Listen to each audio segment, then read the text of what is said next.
It's 6:30 in the morning. We're here at Taylor's Steak in Christchurch, and we're going to do some sunrise photography on the peninsula. Now the light is already kicking off because, as always, I'm a little late. So I'll get my boots on and we'll get going.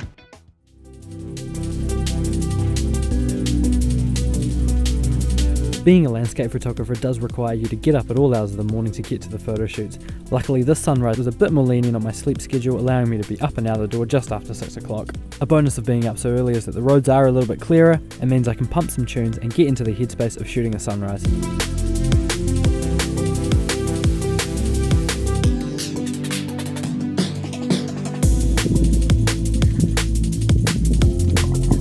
Don't you just love it when the best of the light is happening while you're on the trail?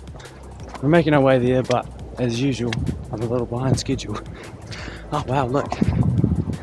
Look how cold it is. All the way over there. And you may be mistaken for a second, but actually you're like young and fit. Well yes, but not really. So I'm huffing and puffing away, walking at a brisk pace. And a dog. I don't think it's the sheepdog. Wow, wow, wow. Exciting morning, really.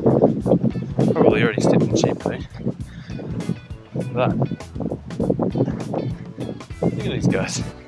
Yeah, I've definitely already stepped in sheep. My favourite part of this shoot location, cliffs on either side. Now, I've actually taken a photo here before. It was probably about 18 months ago. Now here is the shot from the last time that I visited this location. Now it actually was over 2 years ago, so a bit longer than 18 months. But if you're like me and you're a bit of a perfectionist, I'll start to zoom in and notice things like the tree that's not in focus, the foreground that's not in focus, the overexposed sun and reflection in the water, and it just is really blue and green, and so the tones just bother me, and so I'm glad to have returned to try and attempt to get a better shot. The light's very similar conditions, sort of similar time of year, the 6 months cycle either side of winter. But I don't know, 18 months ago I was probably a much worse landscape photographer, so here we are today. Yeah, about to walk down this treacherous path. That one tree there, classic foreground, and I'm hoping to just do a really nice long exposure, big wide vista. And still capture a bit of this nice light that's showing on the clouds, since I am a little bit later than expected. But yeah, let me get set up and I'll show you my composition. The light is just continuously kicking off, as you can see. Put my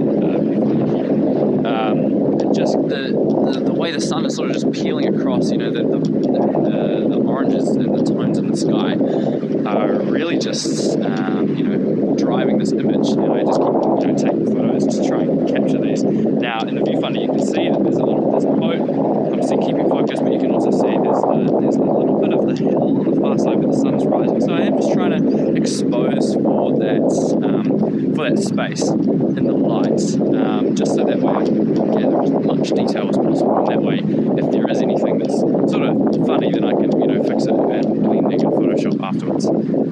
Yeah, so I'm just going to keep taking photos of the sky, and then I'm going to do some longer exposures just to calm the water out. The beauty of this lens is great, but because of the way that it's sort of fisheye, I can't really carry like ND filters around to slide over the top. You have to have a big rig and they're very expensive, and I'm a poor student with no money, so I have to make do. So I will just be trying to smooth that water out as much as possible with longer exposure. But yeah, we're just sort of cracking along. Yeah, the wind is very windy. It's not actually as cold as I thought, but yeah, this light is just, oh, it's incredible. I mean, look at that. Hey bird. So I'm just going to keep taking photos, and yeah, if the final shot turns out to be any good, here's the shot.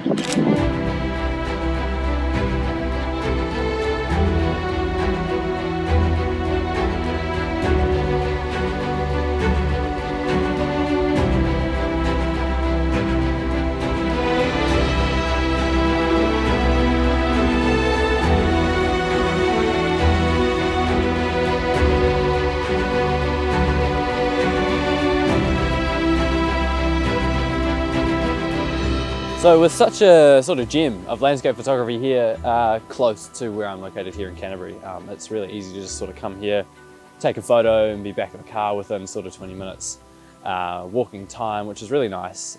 Just allows me to practice a lot of the techniques that I use.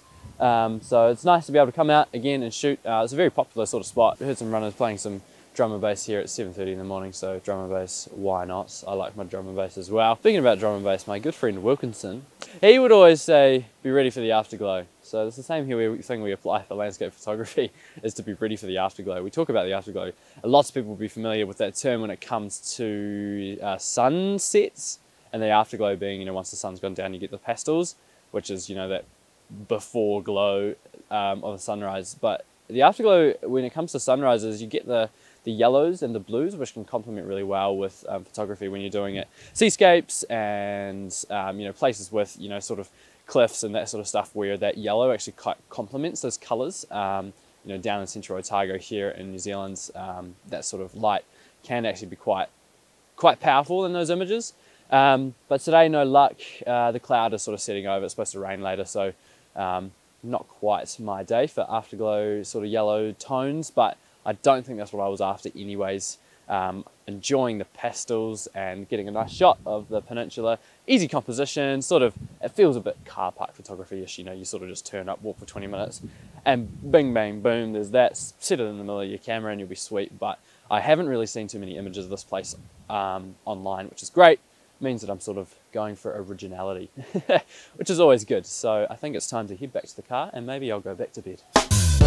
I was walking away from this shoot stoked. I was really happy with the image I got, and the tones in the sky just really blew the last image I took here out of the water. Now I know it's a bit of a hill, but not really. But obviously someone couldn't handle it. Yikes. One of the things I love about Taylor's Mistake is that the original houses, like, people built just because I guess they could build houses here, are still here. There's like, you know, they've got their own basically, not private beach, but we come around here. I mean, look at this. Whoa. Primo. No parking spot. You have to sort of walk. I don't know where they do park the cars, because there's only a public car park around at the bay. If anyone knows the story of these houses, please post a comment below and let me know, because I would be quite interested. Wow, we've made it back to the car. Successful shoot. Only got a tiny bit of sheep poo on my tramping boots, so success all around, I think. If you did like this video, please give it a thumbs up, like, subscribe, help get this channel off the ground. I'll be sure to be doing more landscape photography vlogs in the near future, and you know, the more views, the more that production budget goes, so the better I can make these videos. So if you did enjoy it, yes, please share it. Thank you so much for watching, and we'll catch you in the next one. See ya.